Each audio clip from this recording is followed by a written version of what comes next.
Monolog ini akan dibawakan oleh salah satu co-founder, partner gue di Malaka, yang sudah sangat sukses mengembangkan sebuah brand lokal. Ini kita udah tahu nih, yang sekarang udah mulai ekspansi ke beberapa negara juga ya. Dan dia di sini mau ngomongin tentang bagaimana ya kita bisa membangun perkembangan dan pertumbuhan perekonomian yang sehat, yang bukan sekedar tambal sulam project atau melibatkan circle yang itu-itu aja, tapi benar-benar emang membuat fondasi perkembangan industri dalam negeri kita bagus, sehingga kita bisa mencapai tadi ya yang udah gue sebut di awal soal masyarakat adil makmur. Kita panggilkan ke atas panggung Rizky Ardi Prakoso.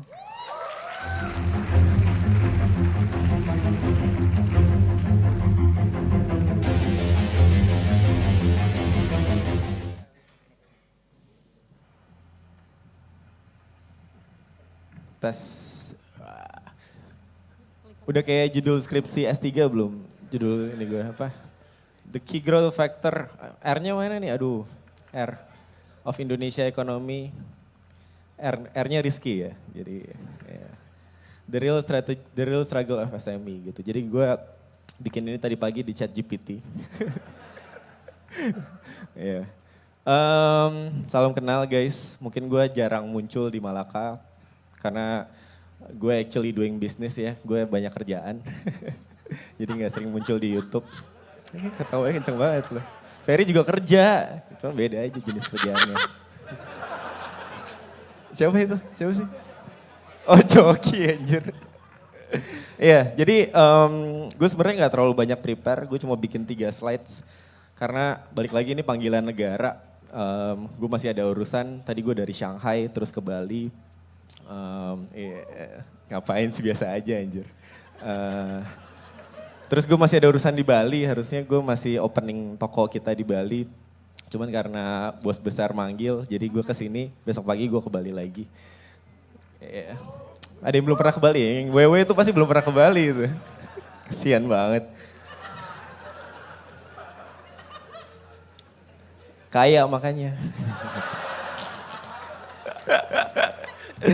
Ini aneh banget ya, gue gak, mana sih? Gue ngomongin tentang entrepreneurship sih. Basically tujuan gue di sini tuh di Malaka tuh cuma satu.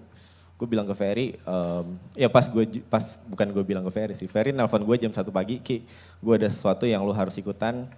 Terus 3 menit dia telepon 3 menit, apaan sih Fer? Udah nanti gue jelasin pokoknya lu iya apa enggak gitu. Terus gue bilang ya udah iya apapun lah terserah lu. Jadi gue akhirnya ikutan Malaka.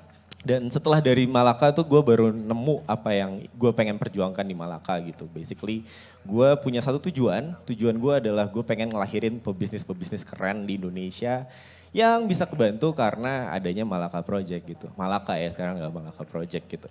Jadi gue gak akan ngomongin tujuan gue cuma satu, gue pengen bikin kalian yang memang minat buat jadi entrepreneurship yang keren gitu. Karena gue entrepreneurship yang keren. Gue entrepreneur yang keren. Serius gue bayar pajak. Nih, apa namanya? Nih yang gue kerjain nih banyak banget kan. Gue ada di 6 negara sekarang. Nih, ini apa nih? Ini negara apa? Baju putih ini negara apa? Gak tahu kan lu geografinya gimana sih Gen Z. Banyak lah pokoknya gue kerjain banyak banget. Ini yang paling gede Humans. Malaka Goods, gue ngerjain Malaka Goods sekarang di Malaka. Gue baru bikin resort di Bali, gila. Umur 29 gue bikin resort di Bali, namanya Sang Tua. Kalau lu lihat Twitter mulu sih Malaka. TikTok yang apa namanya, yang viral-viral kayak di Como, Sang Tua, nah itu resort gue. Home, banyak lah pokoknya ya. Mungkin total value yang udah gue kerjain dari sekian banyak yang gue, jangan difoto. Ntar ada yang, nggak apa-apa lah, ya udah. Total gue 5 tahun, enggak lebih, 6 tahun kali ya ngerjain ini. Kalau dari awal gue berbisnis jadi CEO tuh gue udah 9 tahun. Jadi ya gue udah jago lah gitu. Kalau kata Purbaya ya. Oh gue anak ITB juga, jadi juniornya Purbaya. Jadi gue udah jago lah di bisnis gitu. Kayaknya materi gue yang paling tidak prepare. Cuman ya gue udah jago lah, intinya gue pengen bagi jagonya supaya semua orang jago juga, semuanya kaya, semuanya bisa beli parfum, bisa tinggal di resort gue. Bisa, iya dong, iya. Lu makanya kalau misalnya orang mikir kayak pebisnis tuh nggak pengen orang-orang jadi kaya, salah gitu. Kita pengen semuanya kaya supaya punya daya beli gitu. Kalau punya daya beli ya kita tambah kaya gitu. Kayaknya lebih banyak, lebih kaya daripada kalian. Cuman ya gitu, ini apa yang gue kerjain. Mungkin total value berapa ya selama 5 tahun, 6 tahun ini omset di total mungkin 1-2 triliun ada kali ya. Gede banget. Tepuk tangan dong. Yang kebantu total gue kayak buka lapangan kerja mungkin 1.000 orang ada dari sini. Tepuk tangan lagi. Lapangan kerja penting banget buat kita guys. Kita lagi butuh banget lapangan kerja. Terus belum lagi yang kebantu yang lain ya, kayak Humans punya vendor packaging misalnya. Packagingnya jadi punya perusahaan yang bagus, punya multiplier lah ya. Jadi bisnis tuh sangat multiplier value-nya. Makanya gue pengen ngasih lihat ke kalian bisnis tuh keren gitu. Dan kalau lu bener gitu bisnisnya, bukan laundry duit ya. Jadi apa ya, gue tuh pengen ngelawan kayak apa ya, yang influencer investasi ini kan kadang juga terlalu bacotnya kadang lebih kenceng ya. Jadi gue kayak belajar untuk kayak gue lebih bacot, lebih kencang juga gitu. Karena apa ya, bisnis tuh lebih ada value-nya, lebih sustain gitu. Baru nanti kalau udah punya duit, udah banyak baru ngomongin investment gitu. Tapi di awal ya belajar dulu entrepreneurship gitu. Iya, gue pengen kasih lihat aja data-data gitu ya. Ini satu data yang gue gak ngerti, kita udah sering dengar tapi kayaknya masih belum terlalu keserap banget di hati kita gitu loh. Kayak 97% orang Indonesia tuh kerja di SMI. Enggak. SMI, UMKM, Small Medium Enterprise gitu. Terus kita sering ngomong 97% itu artinya UMKM tuh apa? Tulang punggung ekonomi Indonesia gitu kan. Kalau 97% tuh bukan tulang punggung ekonomi Indonesia gitu. 97% tuh tulang punggung, organ, hati, jantung, apa? semuanya gitu. 3% sisanya tuh cuma buat, ini tuh direkam gak sih? soalnya di sosmed gue anak baik-baik. Iya, 3% sisanya tuh nggak ada artinya. Jadi kayak yang sisanya tuh yang di government, yang di itu ya cuma 3% doang gitu loh. Jadi 97% tuh ekonomi ini literally dipegang sama, bukan ditopang gitu, dipegang sama UMKM gitu. Cuman ini kan bisa jadi problem atau bisa jadi advantage gitu ya. Jadi kalau gue ngomongin tentang Indonesian economy, basically kalau misalnya UMKM-nya maju, 2 kali lipat semua UMKM di Indonesia maju, Indonesia tuh bisa 5 kali lebih besar gitu. Karena multiplier efeknya gede banget gitu. Setiap SME maju 2 kali lipat, ya bisa 6 kali lipat lebih besar kita. Udah ngalahin Udah ngalahin Timor Leste lah. Ya Singapura kayaknya udah kalah lah, kan GDP kita udah menang lah dari Singapura. Cuman basically ya gitu. Cuman masalahnya gini loh. Kadang kita ngomongin 97% tuh kerja di UMKM, tapi UMKM kan yang megang entrepreneur gitu. Tapi kadang mereka tuh bukan entrepreneur by choice gitu. Kayak lu jomblo gak? Lu jomblo by choice atau by... Beda soalnya kalau jomblo by choice tuh punya kualitas gitu. Atau kayak entrepreneur by choice itu punya kualitas. Tapi kadang mereka tuh terpaksa jadi entrepreneur. Mau gak mau karena gak ada kerjaan lain, gak ada yang bisa dilakuin, cuma punya di belakang ada danau, mereka jadi nelayan gitu. Ada pasar, ada tempat, mereka jadi tukang parkir bener.